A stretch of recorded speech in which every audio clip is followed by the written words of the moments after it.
We'll talk about the understanding of the military, and let's go to you, Speaker Gingrich.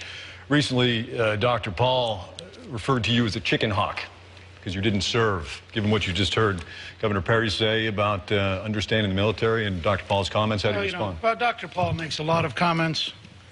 It's part of his style. My father served 27 years in the Army in World War II, Korea, and Vietnam. I grew up in a military family moving around the world. Since 1979, I have spent 32 years working, starting with the Army's Training and Doctrine Command. I was the longest-serving teacher in the senior military for 23 years. I served in the Defense Policy Board.